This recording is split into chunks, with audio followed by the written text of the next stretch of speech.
मैंने दिल ये तुझ पे लुटा दिया, मैंने दिल ये तुझ पे लुटा दिया,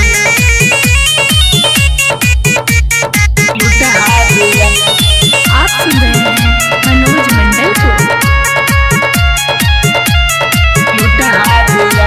तेरी अखियों का ये कसूर है, तेरी अखियों का ये कसूर है। मैंने दिल ये तुझ पे लुटा दिया, मैंने दिल ये तुझ पे लुटा दिया।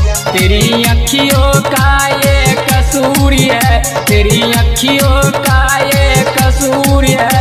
मैंने दिल ये तुझ पे लुटा दिया, मैंने दिल ये तुझ पे लुटा दिया। जब देखा तुझे मैं पहली नजर, जब देखा तुझे मैं पहली नजर, जब देखा तुझे मैं पहली नजर, जब देखा तुझे मैं पहली नजर। मैंने दिल ये तुझ पे लुटा दिया, मैंने दिल ये तुझ पे लुटा दिया। मैंने जान भी तुझ पे फिदा किया, मैंने दिल ये तुझ पे लुटा दिया, मैंने दिल ये तुझ पे लुटा दिया, लुटा दिया।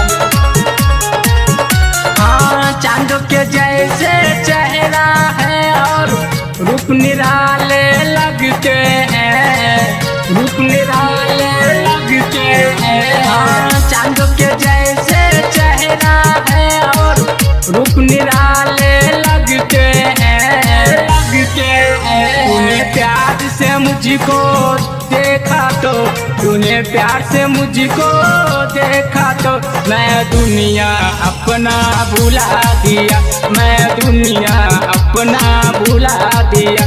मैंने दिल ये तुझ पे लुटा दिया, मैंने दिल ये तुझ पे लुटा दिया, मैंने दिल ये तुझ पे लुटा दिया, लुटा दिया। जुल्फ तेरी बिखरी बिखरी दिल को ऐसे छू गए, दिल को ऐसे छू गए।